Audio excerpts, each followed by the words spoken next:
mas-uuliyiinta wasaaradda warfaafinta dhaqanka iyo wacyigelinta Somaliland ayaa kulan la qaatay shaqaalaha waaxda telefishinka ee wasaaradda warfaafinta iyo dhaqanka. kulanka oo ka qabsoomay hoolka shirarka ee xarunta wasaaradda warfaafinta ayaa ahaa kulan isxog wareysi ah oo dhex maray shaqaalaha waaxda telefishinka ee wasaaradda warfaafinta iyo madaxda kala duwan ee wasaaradda warfaafinta dhaqanka iyo wacyigelinta. madaxa barnaamijyada telefishinka iyo agaasimaha waaxda telefishinka qaranka Somaliland Xuseen Cabdilaahi Deeqsi iyo Maxamed Xasan Cali Waji oo labaduba ka hadlay kulanka ayaa ku nuuxnuuxsaday ahmiyadda uu kulankani u leeyahay wasaaradda warfaafinta dhaqanka iyo wacyigelinta. waxaanu u baahanay markaa hadda waxaanu samaynay qaybtii koobaad baanu dhaqaajinay oo ah inaanu dad ku magacaawno barnaamijyadaas waxay u qaybsadaan qaar horeba jiray oo dee lagu qorhaayeen iyo qaar aan ku soo daray anigaa maxamed iyo labaan isku soo qoray oo maanta aan leeyahay bal ha kugu daydeedin kuwa yaryada waa ninka barnaamij lagu qoro ama inanta barnaamijkaaba lagu qoraay dee ku gunto oo ka shaqeen xaq waxaa lagugu leeyahay 8 saacadood maalintii haddii se lagu yidhi wiig oo dhanba hal barnaamij samee oo uu kula socdo kameramaankii iyo editarkii iyo waxaasoo dhan waxa weeyaan waxaan samayn karno wax awoodiina ka baxsanay kumaanaan qorin barnaamijyadna waa kuwii ahaa ka samayn kartaan hareerihiina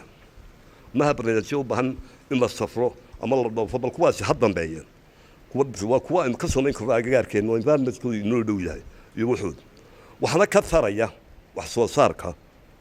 iyo soo dhoweynta daawadayaasheena. agaasimaha guud ee wasaaradda warfaafinta dhaqanka iyo wacyigelinta Mukhtaar Maxamed Cali ayaa isna ka hadlay ujeedada shirka iyo sida loogu baahan yahay dardargelinta shaqaalaha iyo hagaajinta shaqada. waxaanu yiri kulankan muddo badan ilaa maalintaan nimid waxaan assessment baan wadnay waxbaanu baaraynay hore waxaanu la kulannay barnaamijyadii radio Hargeysa maantana waxaanu iskugu yeernay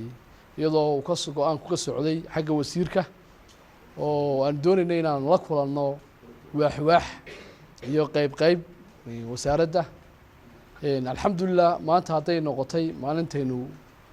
kulannay kulankani wuxuu daarnaan doonaa waxa weeyaan horta inaynu isxog wareysano waa isxog wareysi mas'uuliyiinta wasaaradda iyo shaqaalaha wasaaradda inaan ogaano caqabadaha taagan ee haysta TV-ga iyadoo si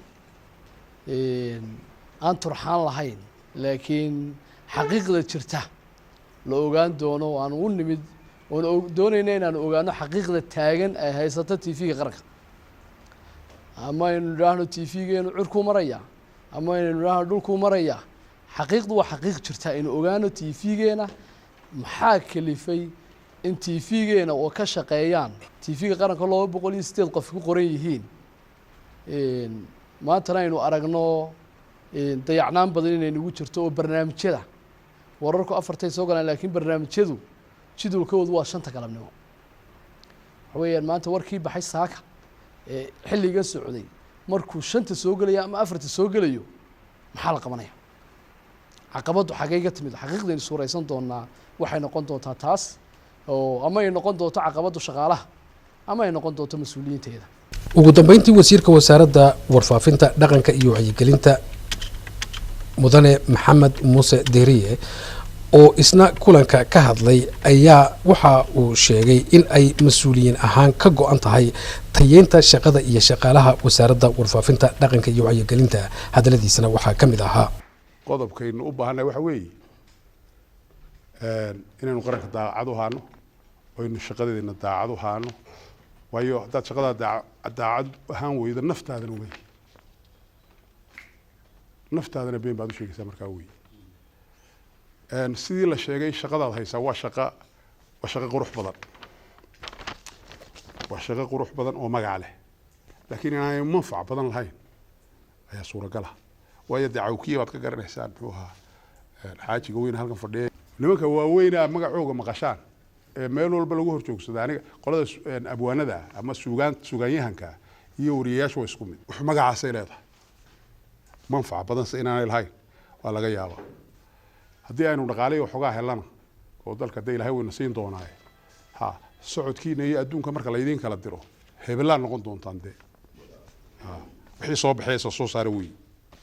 marka barnaamijyada halkaa laydinku soo qoray waa inay sideeda u fulaan intiina ku qoran horta waa inaad dadaashaan kulankan ayaa ahaa kii ugu horeeyay ee qabsooma tan iyo intii mas-uuliyiinta ay ka mid yihiin wasiirka wasaaradda warfaafinta dhaqanka iyo wacyigelinta iyo agaasimaha guud ee wasaaradda warfaafinta dhaqanka iyo wacyigelinta maxamed muuse diiriye iyo mukhtaar maxamed cali loo soo magacaabay wasaaraddan warfaafinta dhaqanka iyo wacyigelinta badri maxamed xasan telefishinka qaranka somaliland hargeysa.